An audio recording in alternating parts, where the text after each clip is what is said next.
Hello, everyone. My name is Matthew Stender.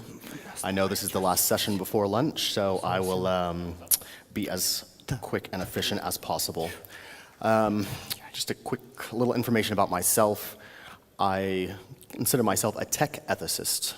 And what does that mean?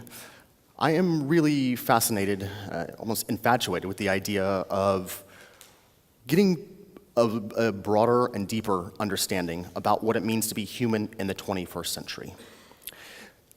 I work on various projects, including transparency, reporting initiatives, as well as artificial or ethical AI development. One of the things, so my talk today is going to be quite far-reaching. I would like to talk about some of the philosophical approaches to things like responsibility of data.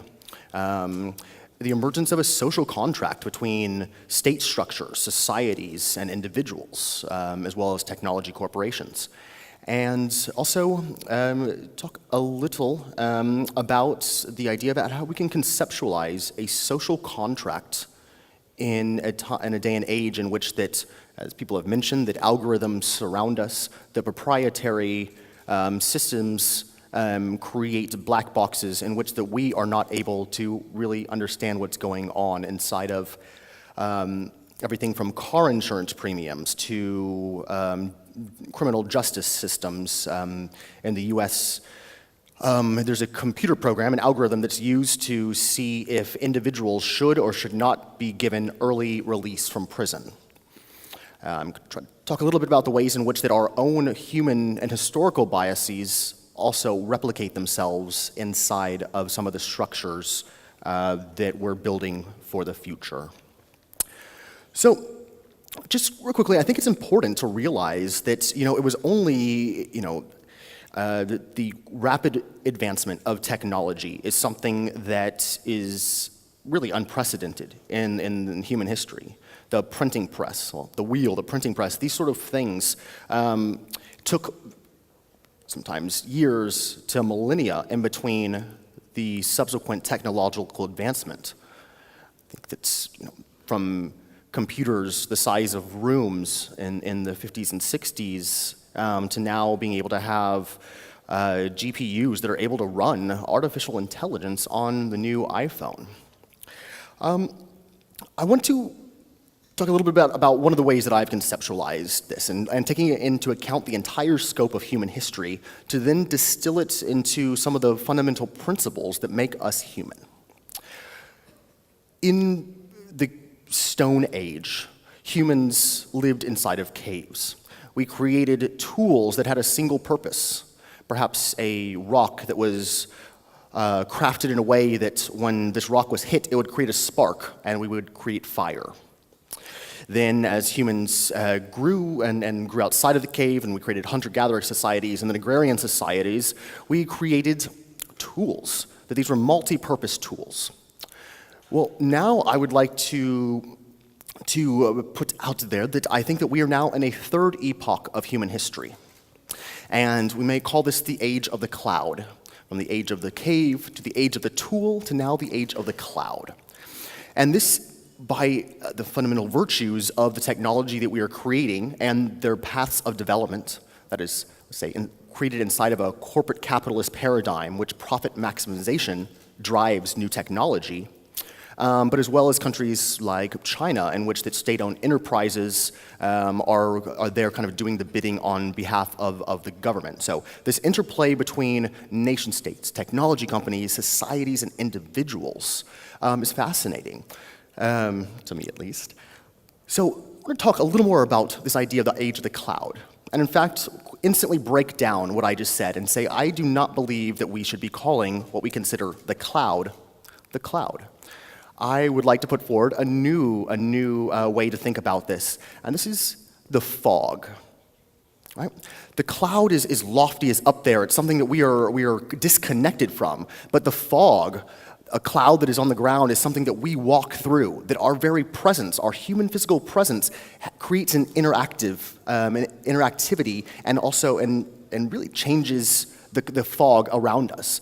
And to me, this is a much more important, this is a much more useful kind of framing or branding of what it is that when we talk about, when we're talking about human interaction and the ethics in which that we carry over from our analog lives into the digital realm.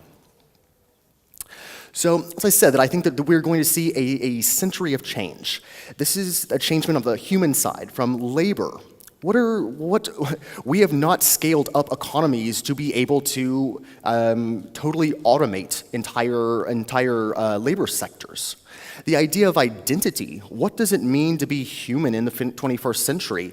How do I define myself? Is it positively defined against those things that I feel I am connected with, or is it negatively defined against the things that I feel that I am not?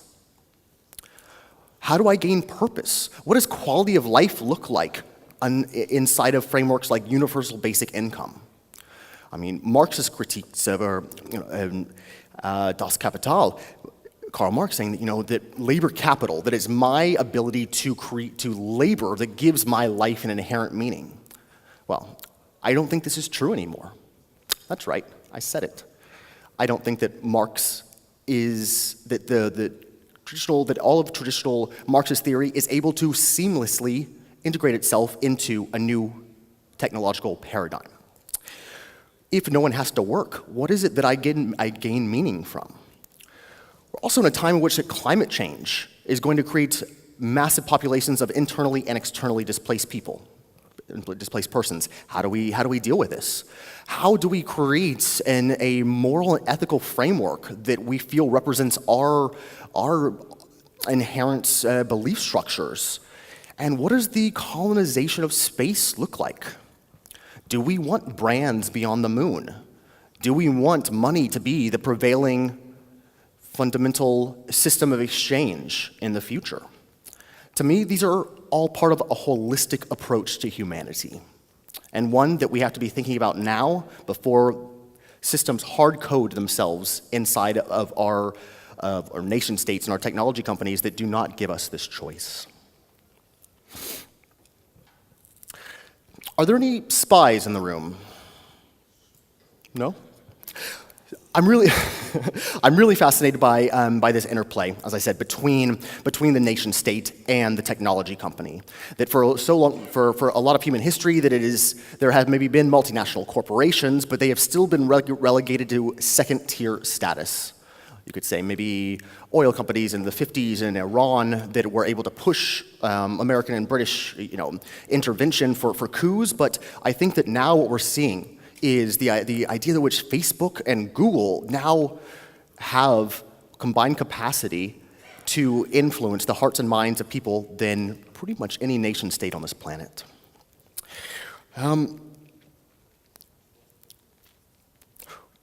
I think that I put some of these headlines up here because I want to make sure that we realize that there is a power play going on for technology development, that America has its mode of development, that the EU, with things like the General Data Protection Regulation that will be coming out, is another standardization, norm-setting approach.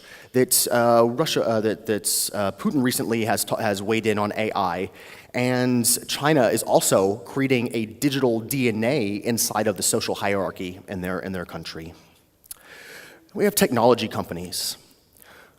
To me, the technology companies are almost the platforms that are the portals that we interact with technology companies through.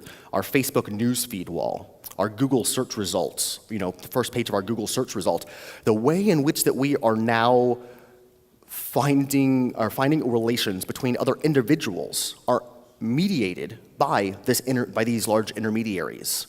What does this mean? What are the social implications and the philosophical and moralistic implications of us seeing the world not through our own eyes, but through the eyes of technology companies? We also have, in society, it's very important that we design systems, whether open governance systems or transparency systems, that make sure that they appreciate and build in capacity to decrease the ability for oppression systems of the past to have a replication bias in our new systems. If Uber and Lyft if human drivers are discriminating against people based on their religion, race, ethnicity, or gender, how are algorithms that we create to take those humans out of the loop know how to weight particular things if they realize that, wow, okay, we have this demographic data, but no black people in the US are using this service. Okay, well, I guess that we don't maybe need to target, traditionally black areas. But if we don't stop to say, well, maybe that's because of oppression or bias from humans, I think that we are not doing justice to the systems that we're creating to try to create more inclusive societies. And individuals, finally. For a long time, I think that we have had an assumption that we have to somehow interact with the systems for them to affect us. Like I said with my example of the fog, I think that this is increasingly becoming not the case. Facial recognition technology. You walk down a street captured by CCTV camera. Well, 10 years ago even, maybe this was archived, and if there was an incident report, someone could go back and check to see what this footage, who was on the street at midnight. Well, now, this one image, even images from 10 years ago, can be fed into these new processes and create stories, create new inferences. That now we're creating information that is actually not for humans, but we're creating first machine-readable media in which that a constant cycle of analyzing and reanalyzing can create different outputs. So what does that mean for me as an individual walking through a city street or interacting with technology companies? And I believe that this is also when we're talking about, where power lies. What is the power of civic institutions inside of a technological framework? That we have to realize that our place in society has the ability to shape, have institutions view us in ways that we don't even know. And so there's this saying that art imitates life. But I believe that more and more that technology mimics reality. Whether it's our Facebook news feed giving us stories that it thinks we want to hear or we want to read because of the aggregation of our previous clicks and likes and shares to our first page of Google search results. So I'm going to talk about a few things in the last couple of minutes. And one of these is, I will say that I believe that inaction is not an option. That it's meetings like this, gatherings like this, I believe that we have an opportunity to more structurally and cohesively build in some of the bedrocks of fundamental freedoms, liberties, to be able to combine the civic technology with a holistic humanity. If not, we will replicate historical inequalities and bias. Our democratic institutions can be undermined. That a global technological, the hegemonic powers of corporate capitalism will be amplified, and eventually that humans will be, the role of humans in top-level decision-making will be decreased. So I think that one of the fundamental structures looking into the future is open source technology versus proprietary technology. I think that we've talked about open data, open governance platforms, but for me, I think that the idea of algorithms and technology being created by large technology companies that are inaccessible, that are not transparent, is not only a risk to national securities, but to human securities. I think that by not having artifacts inside of algorithms to be able to roll back and understand how decisions were made is problematic. It does not give us the transparency to even say, oh, well, I see now that between this step, this stage, and this stage, that's where it didn't get me right. And also to think about the ways in which the balkanization of the internet, of China and Russia and other places in which the nation states are saying, okay, well, inside of this country, here are the walls, here are the things you can and cannot say. These are all concerns. And so I think if we put it to the heart of the systems that we build, the ability to transfer data, to give users a opt-in and reasonable expectations of privacy, to limit the amount of time that information can be stored, and more. These are some of the things we need to start thinking about. And finally, my last few seconds, just to pitch a couple of projects. If you are interested in these sort of issues, here are two things that you can be involved in. On the left is a project that myself and Jillian York, who spoke earlier, can talk to you more about. We have created a project in which that if your social media post has been taken down or your account has been suspended, you can go and report it to us. It's a crowdsourced transparency initiative that also seeks to educate policymakers. And also that there is an interesting design initiative for ethical considerations of an AI being carried out at the IEEE, Global Technology Standards Body.